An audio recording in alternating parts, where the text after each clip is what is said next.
Hi everyone, in today's video we are going to be looking at the time value of money, specifically in relation to a construction project, but this can be utilised for anyone needing to understand the concept. So we're going to start off with a project and it's going to go for X years. So we're not going to put a timeline on that. So this is at year 0. Now, we need to compare along this timeline both the revenues received, so that is dollars which are coming in, but also any costs paid out. So there will be costs along the journey. They might be every year. They might be, not on the year. They might be halfway through the year. And we need a method which will help us estimate how these dollar values change with time. So we all know that getting $5 back in the 1800s, that was a big win. Getting $5 today, not that much of a big win. And while the construction project's not going to go for that long, what we do need is a concept which will allow us to compare dollars at this time versus dollars at that time. And the key factor here, which helps us to compare these revenues and these costs, is the interest rate. And the interest rate is going to allow us to compare these monetary values and quantify them over a period of time. So we're going to start with an example. So I will get rid of that. And we're going to assume that we have a construction project and it's for, say, a developer. And it's estimated that to get the project going, the developer needs $1 million. So I'm putting the negative there as it is a cost. So we'll put a cost here and a benefit or revenue here. So when you do your calcs, the cost will always be negative and the benefit will always be positive. Easy way to remember this is when you look at your bank account, when you have to pay a bill or when you go and buy an iced coffee, the money comes out of your account. So you're saying goodbye, it's a loss. Whereas, for example, when your paycheck comes in or when your friend transfers you money because you shouted them on the weekend, that is a positive. It is an incoming cost. So we'll keep that in our minds. Benefit is a positive, cost is a negative. Now, back to our developer friend. He or she needs $1 million to kick the project off at year 0. However, if we have a look in our developer friend's bank account, what do they have? They have less than $1 million. So, in the normal situation, if there is a house or something that you would like to buy, what do you do if you do not have the money at year 0? Well, you have two options. Say our developer friend thinks that they can come up with $1 million in, say, a year's time. So this can be year 1. They can either postpone the project and start it at year 1 when they have the money, or they can borrow money from the bank. So you can always postpone a project until you have money. However, as we see a lot these days, when, for example, people buy a house, do they postpone for 30 years? Some people might.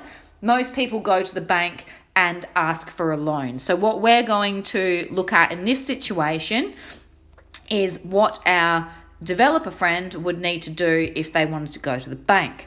So we are going to have this as 6 months and this as 12 months, just to spread it out.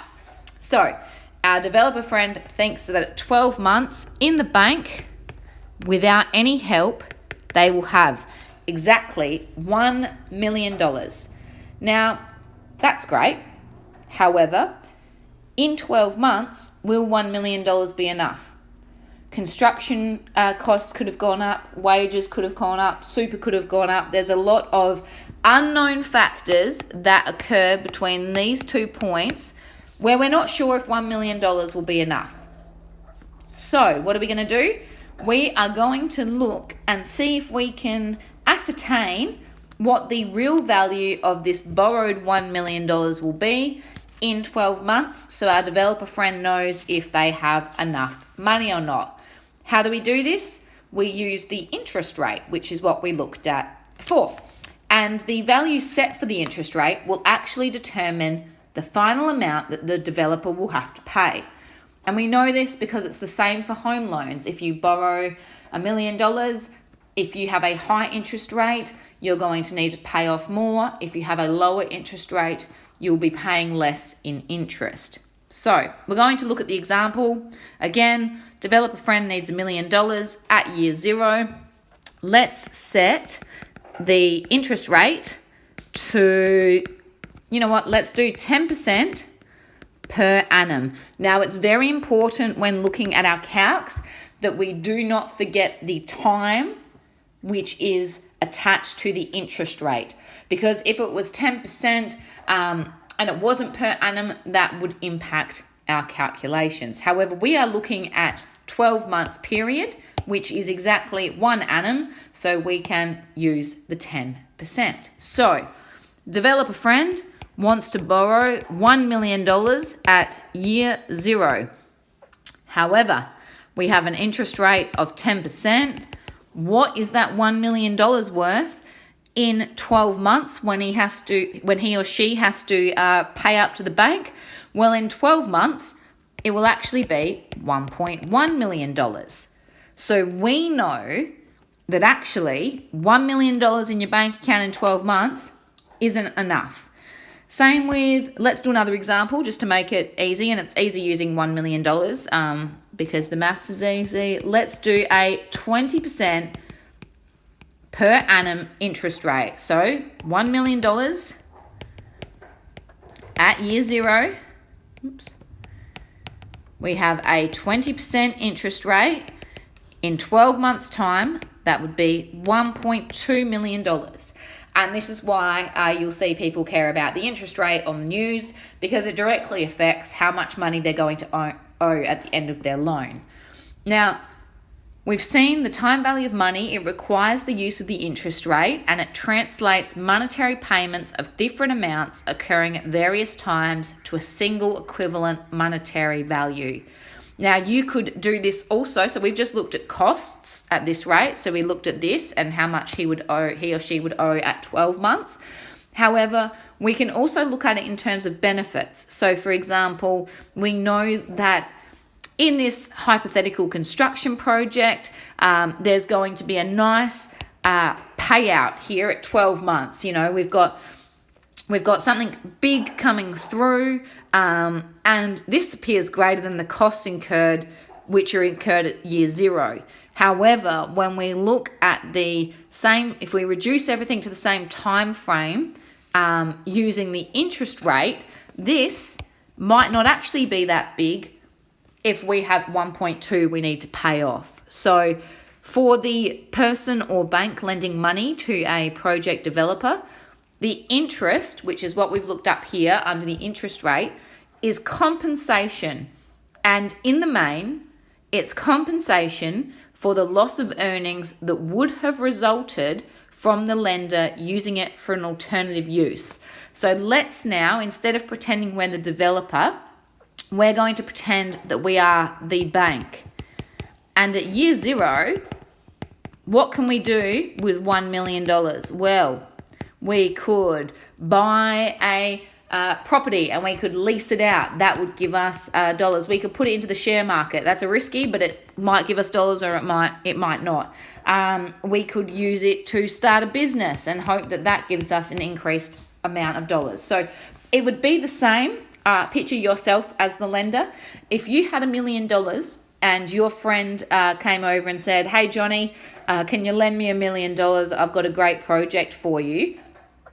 Unless you are an absolute billionaire and you see $1 million as absolutely nothing, Are you going to give away $1 million to your friend with no compensation?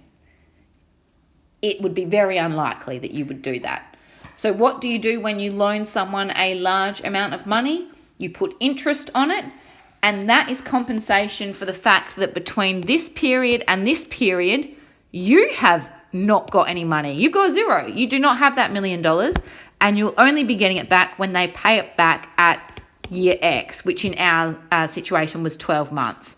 Then you have that extra bit here and extra bit here, which is the interest calculation as a thank you or a compensation. So it's important for you to understand that for the developer borrowing money, or for your friend who's borrowing your money, giving out a loan represents an opportunity to undertake something immediately that would otherwise be delayed. So that is our opportunity to start a construction project at year 0 rather than delay it to the 12 months.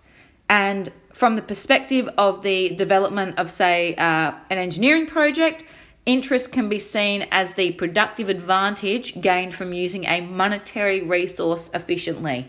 In other words, it's the advantage gained at year 0 rather than waiting. So the interest rate, it really fixes the minimum level of productivity expected from the use of money over a given time frame. In other words, it sets the time value of money. So if between this period of time you are not making this additional compensation bit, which is the interest rate, and breaking even at a minimum at 12 months or whatever the year is that you've set as the time value of money that you'll be paying it off, your project is not productive. Your project is not making money. It's not a successful project. And that is why we look at the time value of money, because say here you thought you were getting paid out 100K as a benefit. Look, that's great, unless your loan is now 1.2. Then you've still lost money. So this is why we look at the time value of money, and we can delve into this a little bit further as we go. However, that's the basic principle behind it.